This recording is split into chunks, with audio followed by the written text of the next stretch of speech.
Hello दोस्तों, नमस्कार। स्वागत है एक बार फिर से आप सभी के अपने प्रिय चैनल पर। दोस्तों आपको बता दें जो अभी की सबसे बड़ी खबर आ रही है, जहां पर जापान में गरजे भारत के लड़ाकू विमान, चीन का छूटा पसीना, ड्रैगन का खात्मा तय। जी हां दोस्तों, बताएंगे कैसे जापान में जाकर के अपने भारतीय सेनाओं ने दिखाया अपना दमखम दोस्तों। और साथ ही साथ आपको बड़ी खबर बताएंगे, जहां पर वाजपेयी का मौका गवाया, अब कश्मीर को भूल भारत से दोस्ती करे पाकिस्तान। जी हाँ, अपने ही देश में घिरे शहबाज शरीफ इससे जुड़ी बड़ी खबर दोस्तों। और साथ ही साथ आपको बताएंगे जहां अमेरिका में गूंजा भारतीयों का डंका, अब अमेरिकी नेता भी करने लगे भारतीय समुदाय की जमकर तारीफ। जी हां दोस्तों, बताएंगे कैसे भारतीय अमेरिका में बन चुके हैं नंबर 1, अमेरिकी, चीनी, पाकिस्तानी भी हुए फेल। जी हां, साथ ही साथ दोस्तों बच्चों के स्कूल को लेकर अभी की सबसे जरूरी खबर आ रही है। तो दोस्तों हर तरह की जानकारी आपको बताने वाले हैं, तो आराम से बने रहेगा वीडियो के अंत तक। और अभी खबरों में आगे बढ़ने से पहले हमेशा की तरह अपने भारतीय सेनाओं का दिल से समर्थन करते हैं और मानते हैं कि भारत की विदेश नीति प्रधानमंत्री नरेंद्र मोदी जी की वजह से सबसे बेहतर हुई है। तो इस वीडियो को भी कर दीजिए लाइक, चैनल को कर दीजिए सब्सक्राइब, बेल आइकन दबाइए, साथ ही कमेंट बॉक्स में लिख दीजिएगा जय हिंद। जी हां दोस्तों, तो चलते हैं पहली और सबसे बड़ी खबर की तरफ, जहां पर जापान में गरजे भारत के लड़ाकू विमान, चीन का छूटा पसीना। जी हां, चीन और रशिया के हमले के खतरे से जूझ रहे जापान में भारतीय वायुसेना के सुखोई 30 लड़ाकू विमान ने गरजना शुरू कर दिया है। यह अभ्यास राजधानी टोक्यो के पास हो रहा है। भारत और जापान के बीच आज से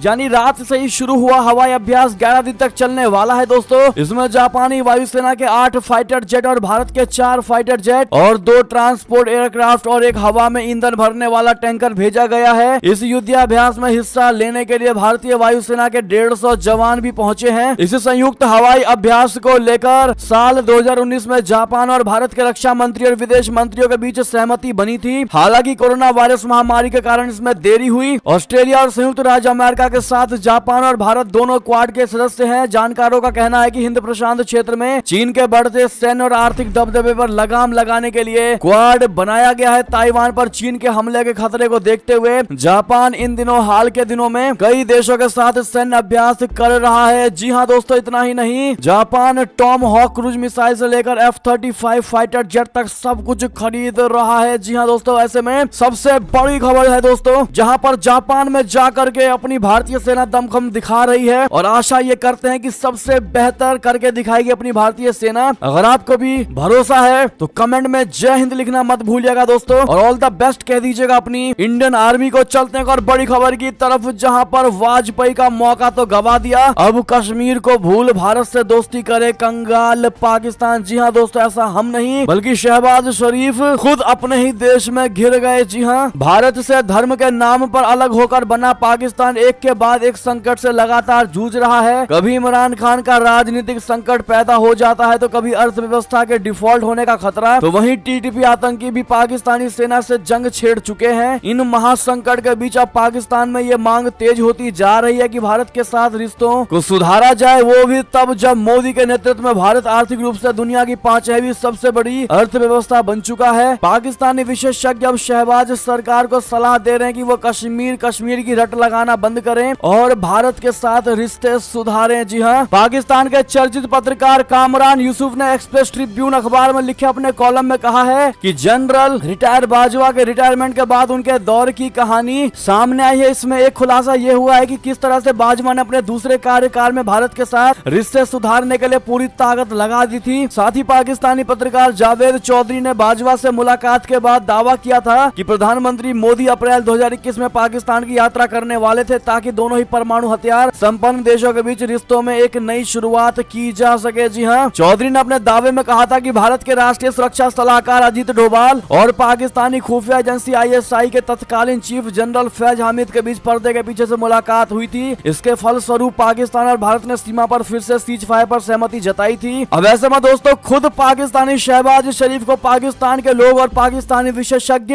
ये राय दे रहे हैं कि कश्मीर मुद्दे को भूल जाओ और भारत से दोस्ती कर लो। यानी कि दोस्तों भारत ने जो हमेशा से पाकिस्तान को सलाह दी है कि कश्मीर तुम्हारा ना कभी था ना तुम्हारा कभी होगा, और यही राय दोस्तों पाकिस्तानी विशेषज्ञ भी शहबाज शरीफ को कह रहे हैं कि ये भूल जाओ कि कश्मीर कभी तुम्हारा होगा, क्योंकि वो भारत का है और भारत का ही रहेगा। अगर अपनी कंडीशन सुधारना हो तो उसकी याद में रह करके डूबने से अच्छा है उसको भूल करके आगे बढ़ो और अपने देश को तरक्की के मोड़ पर लेकर जाओ। उनके कहने का यही तात्पर्य था दोस्तों। बहरहाल आपकी अब जो भी निजी राय हो कमेंट में लिखकर अवश्य बताइएगा। और शहबाज शरीफ को दोस्तों आप लोग क्या जवाब देना चाहेंगे, और ये जरूर कह दीजिएगा कि कश्मीर भारत का था है और रहेगा, उसको भूल जाओ तो ही अच्छा है। चलते हैं दोस्तों एक और बड़ी खबर की तरफ, जहां अमेरिका में गूंजा भारतीयों का डंका। अब अमेरिकी नेता भी करने लगे भारतीय समुदाय की तारीफ। जी हाँ, अमेरिकी सांसद रिच मैकॉर्मिक ने हाउस ऑफ रिप्रेजेंटेटिव्स में अपनी पहली स्पीच में भारतीयों की जमकर तारीफ की। उन्होंने कहा कि भारतीयों का अमेरिकी आबादी में केवल 1% हिस्सा है, लेकिन वे कुल टैक्स का 6% हिस्सा देते हैं। सांसद ने जोर देते हुए कहा है कि यह समुदाय देश में कभी कोई समस्या पैदा नहीं करता और सभी कानूनों का आराम से पालन करता है। भारतीय ज्यादातर फैमिली ओरिएंटेड होते हैं, इसीलिए उन्हें डिप्रेशन, एंग्जाइटी जैसी समस्याएं नहीं होती, जबकि अमेरिकियों में ये आम समस्याएं हैं। रिच मैकॉर्मिक अमेरिकी संसद में जॉर्जिया के सांसद हैं। उन्होंने आगे कहा कि मैं उन सभी लोगों को धन्यवाद देना चाहूंगा जो भारत से अमेरिका आए। जॉर्जिया में करीब 1 लाख भारतीय रहते हैं। यहाँ हर 5 में से 1 भारतीय डॉक्टर है। उनका रोल अहम है, ये बड़ी बात है। हम कोशिश करेंगे कि भारतीयों के लिए इमिग्रेशन प्रोसेस आसान हो सके। जी हाँ दोस्तों, आपको बता दें दिसंबर 2022 में ही एस्पन सिक्योरिटी फोरम में भारत को लेकर पूछे गए सवाल के जवाब में व्हाइट हाउस के शीर्ष अधिकारी कैंपबेल ने कहा कि भारत नई इबारतें लिख रहा है। अमेरिका को भारत को अपना मित्र बताने में गर्व की अनुभूति होती है। जी हाँ दोस्तों,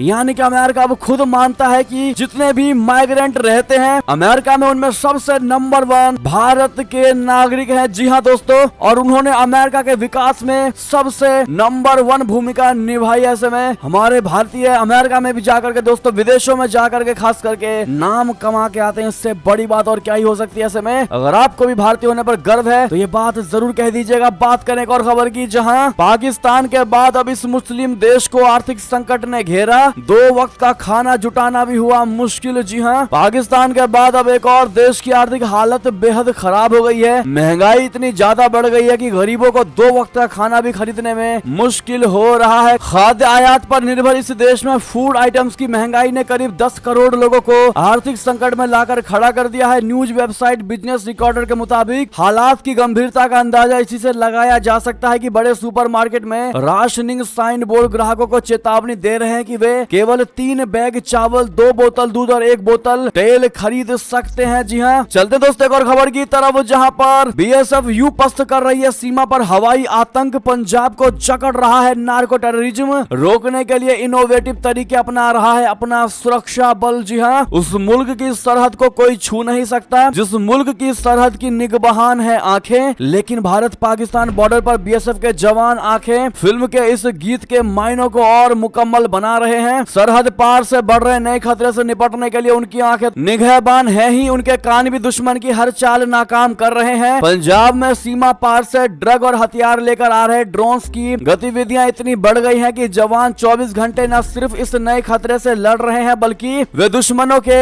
नापाक इरादों को बुरी तरह से मात भी दे रहे हैं। हाड़ कपा देने वाली सर्दी और जीरो विजिबिलिटी धुंध में भले ही उनकी आंखें जवाब दे देती हों, लेकिन उनके कान हर समय सक्रिय रहते हैं। ड्रोन की जरा सी भी आहट पर वे पलक झपकने जितनी फुर्ती से एक्शन में आ जाते हैं। जी हाँ, एलएमजी से लेस एंटी ड्रोन स्क्वाड से लेकर सर्चिंग टीम तक को तुरंत अलर्ट किया जाता है। जैमर से ड्रोन नहीं गिरते तो अंधाधुंध फायरिंग कर उसे गिराने की कोशिश की जाती है। जवान एक पल भी जाया नहीं होने देते, क्योंकि जानते हैं वे दुश्मन की तकनीक से लड़ रहे हैं। जी हाँ दोस्तों, आसमान में कुछ नहीं दिखाई देता तब भी कान गवाही देते हैं कि सीमा पार से कुछ हलचल है, तो वे अलर्ट हो जाते हैं। मोर्टार बम से रोशनी करते हैं ताकि आसमान की हर हलचल को देख सके। जी हाँ दोस्तों, बात करें एक और बड़ी खबर की, जहां कमजोरों और बेईमानों से भरी है चीन की आर्मी। पीएलए में 3 लाख सैनिकों की कटौती। आखिर क्या है जिनपिंग का प्लान, बता दें। चीन की सेना में अक्सर ये शिकायतें आम रहती हैं कि उनके सैनिकों में प्रतिस्पर्धा, तकनीकी दक्षता की कमी है, वे ईमानदार भी नहीं है, और इस वजह से चीन की सरकार सैनिकों की संख्या से ज्यादा उनकी गुणवत्ता को बढ़ाने की कोशिश में जुटी हुई है। मीडिया रिपोर्ट्स के अनुसार हाल ही में चीन की सेना में 3 लाख सैनिकों की कटौती कर दी गई है। दोस्तों, चीन की थल सेना में 9,65,000 के करीब सैनिक हैं। आपको बता दें आखिर किन परेशानियों से जूझ रहे हैं चीनी सैनिक।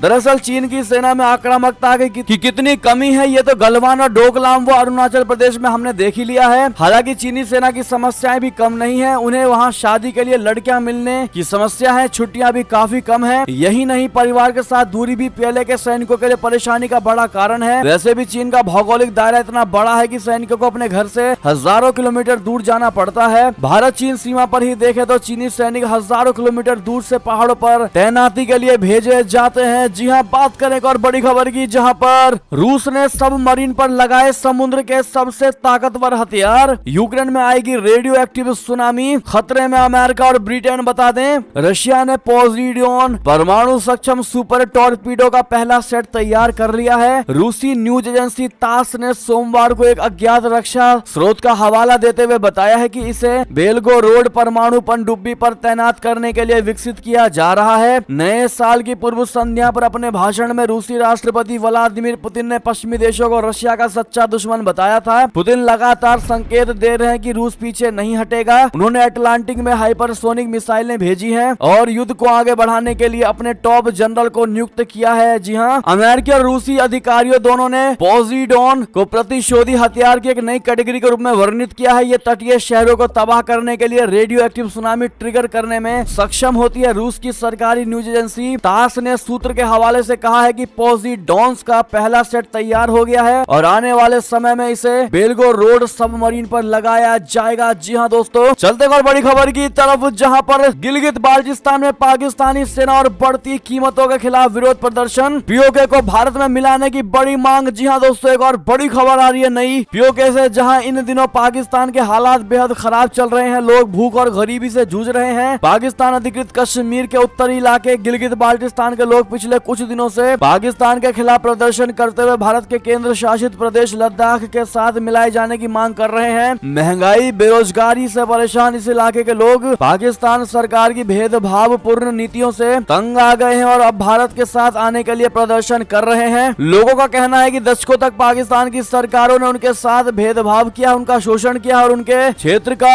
अभी भी शोषण किया जा रहा है। और इसी बीच जम्मू कश्मीर लिबरेशन फ्रंट बोले तो JKSLF के बैनर तले सैकड़ों लोगों ने महंगाई और बेरोजगारी को लेकर पाकिस्तान सरकार के खिलाफ रोष प्रदर्शन किया। जनसभा को संबोधित करते हुए JKSLF के शाहजेब खान ने कहा है कि अब देखने का वक्त आ गया है कि सेना की वर्दी की ताकत ज्यादा है या छात्रों की वर्दी की। उन्होंने छात्रों व लोगों की मांग न पूरी होने पर सरकार के खिलाफ चक्का जाम हड़ताल का भी ऐलान कर दिया। आप सभी को बता दें कि जम्मू कश्मीर लिबरेशन फ्रंट आजाद कश्मीर के लिए अभियान का नेतृत्व करने वाला अलगाववादी संगठन है। जी हाँ, ऐसे में दोस्तों, क्या भारत को इस पर कोई एक्शन लेना चाहिए? जब पीओके के राजी हैं लोग, तो किस बात की देर? क्या कहते हैं आप लोग दोस्तों? अपनी राय अवश्य दीजिएगा और वीडियो को लाइक करना तो बिल्कुल मत भूलिएगा दोस्तों। चलते एक और बड़ी खबर की ओर, जहां पाकिस्तान में प्रधानमंत्री मोदी जी का पुराना भाषण वायरल। इमरान की पार्टी ने शहबाज सरकार को किया ये वीडियो चलाकर टारगेट। बता दे, भयानक आर्थिक संकट से गुजर रहे पाकिस्तान की हालातों को बयां करता प्रधानमंत्री नरेंद्र मोदी का एक पुराना वीडियो पड़ोसी मुल्क में खूब वायरल किया जा रहा है। पहले इसे इमरान खान की पार्टी के नेता ने अपने ट्विटर हैंडल पर शेयर करना शुरू किया था और अब इसमें वहां के कुछ पत्रकार भी कूद पड़े हैं। हालांकि वीडियो शेयर करने का इरादा सबका अलग अलग है, लेकिन जो वीडियो शेयर हो रहा है उसमें पीएम मोदी पाकिस्तान की आर्थिक स्थिति पर करारा चोट करके नजर आ रहे हैं। आपको बता दें दोस्तों, प्रधानमंत्री नरेंद्र मोदी के भाषण का एक पुराना वीडियो इन दिनों पाकिस्तान की सियासत दानों के बीच वायरल हो रहा है और इस वीडियो को इमरान खान की पार्टी तहरीक इंसाफ पार्टी के नेताओं ने वहां की शहबाज शरीफ की सरकार पर वित्तीय हालात को लेकर निशाना साधने के लिए शेयर किया है, जो वायरल हो रहा है। पीएम मोदी का यह वीडियो 2019 के आम चुनावों के दौरान का है, जब वो राजस्थान के बाड़मेर में चुनाव अभियान के लिए पहुंचे थे और चुनावी भाषण के दौरान पड़ोसी मुल्क की माली स्थिति पर निशाना साधा था। जी हाँ, चुनावी रैली में प्रधानमंत्री मोदी तब पाकिस्तान को लेकर कह रहे थे कि हमने पाकिस्तान की सारी हेकड़ी निकाल दी, उसे कटोरा लेकर दुनिया भर में घूमने के लिए मैंने मजबूर कर दिया। उन्होंने पाकिस्तान की ओर से आए दिन परमाणु हमले की धमकी को लेकर भी कहा था कि हमने पाकिस्तान की धमकियों से डरना बंद कर दिया है। अगर उनके पास परमाणु हथियार है तो हमने भी शायद ही दिवाली के लिए रखे हुए हैं। दरअसल पाकिस्तान बहुत ही भयावह आर्थिक संकट से गुजर रहा है और शहबाज शरीफ सरकार को इस मोर्चे पर घेरने के लिए इमरान समर्थकों ने पीएम मोदी का पुराना वीडियो शेयर कर दिया। ऐसे में दोस्तों, इमरान खान जैसे यूएई और भी देश घूम रहे हैं दोस्तों, वो भी कटोरा लेकर भीख मांग रहे हैं कि हमारे देश को बचा लो। और आज मोदी जी का वो वीडियो इस बात का सबूत है दोस्तों कि जो मोदी जी ने कहा वो वाकई पाकिस्तान के साथ होता नजर आ रहा है। वाकई में पाकिस्तान को दर बदर भटका दिया है कि वो भीख मांगता फिरता रहे। जी हाँ, इस पर आपकी जो भी निजी राय हो कमेंट में लिखकर अवश्य बताइएगा। चलते हैं और खबर की तरफ, जहां पर IMF ने रोका पाकिस्तान का कर्ज, फ्यूल प्राइस बढ़ाने की शर्त नहीं मानी, आर्थिक संकट से निकलने के लिए मदद को हुआ मोहताज। दरअसल आर्थिक तंगी से जूझ जूझ रहे पाकिस्तान की जनता खाने के सामान की किल्लत के साथ महंगाई का सामना कर रही है। बता दें कि पाकिस्तान सरकार ने अंतर्राष्ट्रीय मुद्रा कोष से 6 अरब डॉलर की मदद मांगी थी, लेकिन उसने पेट्रोल डीजल के दाम बढ़ाने की शर्तें रखी हैं। रशिया यूक्रेन युद्ध के चलते दुनिया भर में एनर्जी कीमतों में वृद्धि के बीच पाकिस्तान में पिछली इमरान सरकार ने एनर्जी कीमतों में सब्सिडी का ऐलान कर दिया था। अब इस साल चुनाव को देखते हुए शहबाज शरीफ सरकार कीमतें बढ़ाने जैसा कोई अलोकप्रिय कदम उठाने में हिचक रही है। जी हाँ, चलते हैं दोस्तों एक और बड़ी खबर की तरफ, जहां पर पीएम मोदी जी ने अग्निवीरों के पहले बैच को किया संबोधित। 200 उम्मीदवारों की पिछले साल हुई थी भर्ती। सेना के 30 सेंटरों में ट्रेनिंग हो रही है। जी हाँ, प्रधानमंत्री नरेंद्र मोदी जी ने कल अग्निवीरों के पहले बैच को संबोधित किया। पीएम मोदी जी ने सभी से वीडियो कॉन्फ्रेंसिंग के जरिए बात की। इस दौरान रक्षा मंत्री राजनाथ सिंह भी मौजूद रहे। इन अग्निवीरों की भर्ती पिछले साल दिसंबर में हुई थी। 6 महीने की ट्रेनिंग के बाद उन्हें सेना में तैनात किया जाएगा। ये अग्निवीर तीनों सेना, थल सेना, वायुसेना और नौसेना के सभी ट्रेनिंग सेंटर से जुड़ेंगे। 14 जून 2022 में केंद्र सरकार ने अग्निपथ स्कीम को लॉन्च किया था। जी हाँ, ऐसे में आप भी अग्निवीरों के पहले बैच को दोस्तों ऑल द बेस्ट जरूर कह दीजिएगा उनकी ज्वाइनिंग के लिए। साथ ही साथ बात करेगा और खबर की, जहां अफगानिस्तान की पूर्व महिला सांसद व अंगरक्षक की गोली मारकर कर दी गई हत्या। बता दें, अफगानिस्तान की एक पूर्व महिला सांसद उनके अंगरक्षक की अज्ञात हमलावरों ने काबुल में उनके घर पर गोली मारकर हत्या कर दी। पुलिस ने रविवार को इस बारे में जानकारी दी। गौरतलब है कि मुरसल नबीजा उन कुछ महिला सांसदों में से एक है दोस्तों, जो अगस्त 2021 में सत्ता पर तालिबान का कब्जा होने के बाद भी काबुल में रही थी। जी हाँ, बात करें एक और खबर की इसी से जुड़ी, जहां तालिबान का नया फरमान अब दुकानों में महिला पुतलों के चेहरे को ढकने का दे दिया है आदेश। जी हाँ दोस्तों, अफगानिस्तान में तालिबान की सत्ता में वापसी के बाद से महिलाओं पर हिजाब पहनने की अनिवार्यता समेत कई बड़े और कड़े प्रतिबंध लगाए गए हैं। और अब देश की राजधानी काबुल में महिलाओं के कपड़ों की दुकानों पर पुतलों के भी चेहरों को ढक दिए गए हैं। स्थानीय मीडिया ने बताया है कि तालिबान ने अगस्त 2021 में सत्ता में वापसी के बाद आदेश दिया था कि सभी दुकानों से पुतले हटा दिए जाएं या उनके सिर अलग कर दिए जाएं। उसका यह आदेश इस्लामी कानून की उस कड़ी व्याख्या पर आधारित था जिसके तहत मानव रूप के पुतलों और छवियों के इस्तेमाल पर प्रतिबंध है, क्योंकि उन्हें मूर्तियों के रूप में पूजा जा सकता है, लेकिन यह महिलाओं को लोगों की नजरों से दूर रखने के तालिबान के अभियान के साथ भी मेल खाता है। यानी कि दोस्तों, आप तालिबानियों के जिस प्रकार से फरमानों की खबरें सुन रहे हैं दोस्तों, उससे आप लोग क्या समझते हैं? क्या लगता है इन फरमानों से तालिबान कितनी ज्यादा विकसित हो पाएगी दोस्तों? साथ ही साथ बात करते हैं और खबर की, जहां G20 के हेल्थ वर्क फोर्स की 3 दिवसीय पहली बैठक तिरुवनंतपुरम, इन मुद्दों पर होगी चर्चा। जी हां, भारत की G20 के दक्षता के दौरान समूह के स्वास्थ्य कार्य समूह की पहली बैठक 18 से 20 जनवरी तक तिरुवनंतपुरम में होनी है। केंद्रीय स्वास्थ्य मंत्रालय ने सोमवार को इसकी जानकारी दी। मंत्रालय ने कहा है कि स्वास्थ्य आपात स्थिति का पता लगाना, तैयारियों और प्रतिक्रियाओं, दवाओं के क्षेत्र में सहयोग को मजबूत करना, डिजिटल स्वास्थ्य नवोन्मेष और समाधान 3 ऐसी चीजें हैं जिन्हें G20 की भारत की अध्यक्षता के दौरान स्वास्थ्य क्षेत्र में प्राथमिकता दी जा रही है। जी हाँ, साथ ही साथ एक और बड़ी खबर की बात करें, जहां इस मौके पर जवाहरलाल नेहरू का डाक टिकट जारी करेगा श्रीलंका। आर्थिक संकट के बीच होंगे भव्य कार्यक्रम। दरअसल आर्थिक संकट के बीच श्रीलंका इस साल 4 फरवरी को देश का 75वां स्वतंत्रता दिवस मनाएगा और इस मौके पर उसने भारत के पहले प्रधानमंत्री जवाहरलाल नेहरू के चित्र वाला एक स्मारक डाक टिकट जारी करने का फैसला किया है। श्रीलंका के राष्ट्रपति के मीडिया प्रभाग की ओर से जारी एक विज्ञप्ति में यह जानकारी दी गई है। सरकार ने अगले 25 वर्षों में नए सुधारवादी कार्यक्रम के साथ 75वें राष्ट्रीय स्वतंत्रता दिवस को गर्व के साथ मनाने का फैसला किया है। विज्ञप्ति के मुताबिक नमो नमो मठ एक सदी की ओर कदम थीम के तहत आयोजित इस कार्यक्रम में सरकार आने वाले 25 वर्षों के लिए अपने नए सुधारवादी नीति की घोषणा करेगी। सरकार 2048 तक के लिए एक स्थिर सरकारी नीति की घोषणा करेगी जब देश 100वां स्वतंत्रता दिवस मना रहा हो। जी हाँ, चलते हैं दोस्तों और बड़ी खबर की तरफ, जहां पुतिन की सेना ने दी विद्रोह की धमकी। कहा बिना व्यवस्था के -25 डिग्री सेल्सियस में लड़ना है असंभव। जी हाँ, यूक्रेन से युद्ध के बीच रूसी राष्ट्रपति व्लादिमीर पुतिन के लिए बड़ी मुश्किलें खड़ी होती नजर आ रही है। बताया जा रहा है कि रूसी सेना ने पुतिन को विद्रोह की धमकी दे डाली है। दरअसल रूसी सैनिकों ने व्लादिमीर पुतिन के नाम एक वीडियो जारी करके कहा कि हम दुश्मन से लड़ने से पहले खतरनाक ठंड का जोखिम उठा रहे हैं। पुतिन के सैनिकों ने कहा है कि पर्याप्त राशन और हथियार के बिना -25 डिग्री सेल्सियस में लड़ना असंभव है। हम लोग लड़ाई से पहले ही बर्फ में जम जाएंगे। तो वहीं पश्चिमी अधिकारियों ने भी पुष्टि की है कि रशिया सैन्य उपकरणों और राशन की कमी से जूझ रहा रहा है, जिससे सैनिकों का मनोबल और प्रभावी ढंग से आगे बढ़ने की क्षमता प्रभावित हो रही है। खराब जीवन स्तर के खिलाफ खड़े होकर सैनिकों ने पुतिन से व्यक्तिगत रूप से उनके द्वारा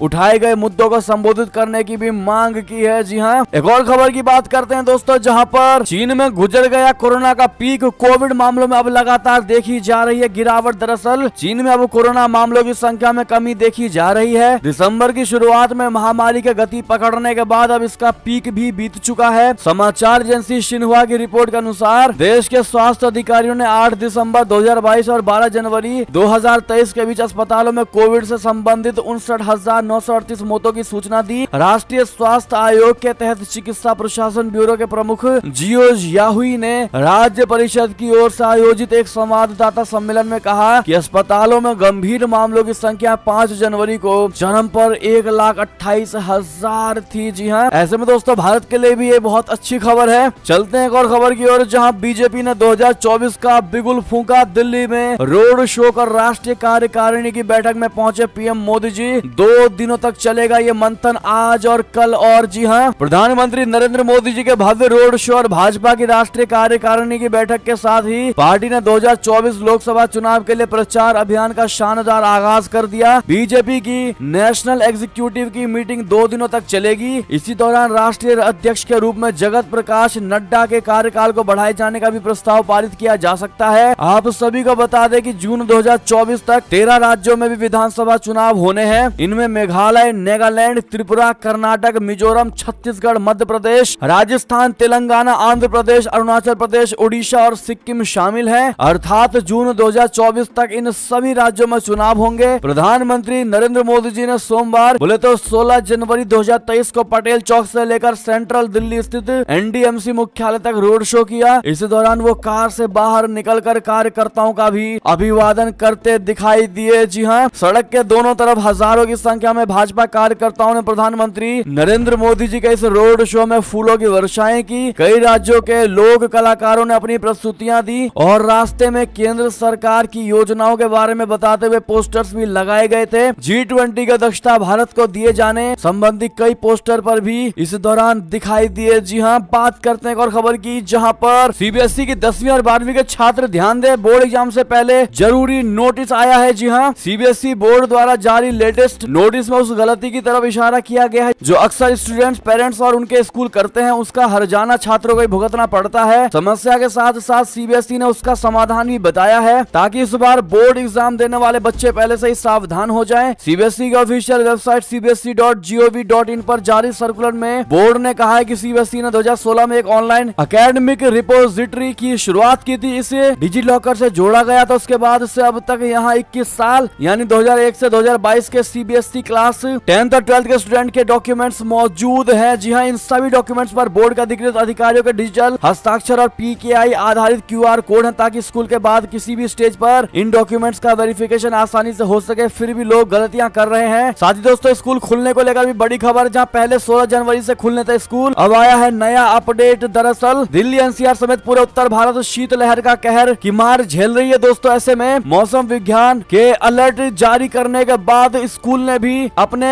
टाइम टेबल को बदल दिया है दोस्तों। हरियाणा सरकार के स्कूलों की बात करें तो छुट्टियों को बढ़ा दिया गया है। सर्दी की वजह से 21 जनवरी तक स्कूल बंद रहेंगे। बाकी दिल्ली, नोएडा में दोस्तों कल से स्कूल खुल चुके हैं। बहरहाल ये थी अब तक की सारी बड़ी खबरें। आपको हमारी खबर कैसी लगी दोस्तों? आशा करता हूँ बहुत अच्छी लगी होगी। अगर थोड़ी भी अच्छी लगी तो इस वीडियो को भी अपने भाई बंधुओं में व्हाट्सएप, फेसबुक, ट्विटर के जरिए पूरे भारत में शेयर करना बिल्कुल मत भूलिएगा। और अभी कर दीजिए इस वीडियो को लाइक, चैनल को कर दीजिए सब्सक्राइब, बेल आइकन दबाइए, साथ ही कमेंट बॉक्स में लिख दीजिएगा जय हिंद जय भारत। तो मिलते हैं आपसे अगली बड़ी खबर में, तब तक अपना ख्याल रखिएगा। सभी का बहुत बहुत धन्यवाद। जय हिंद जय भारत, जय श्री राम, वंदे मातरम, हर हर महादेव।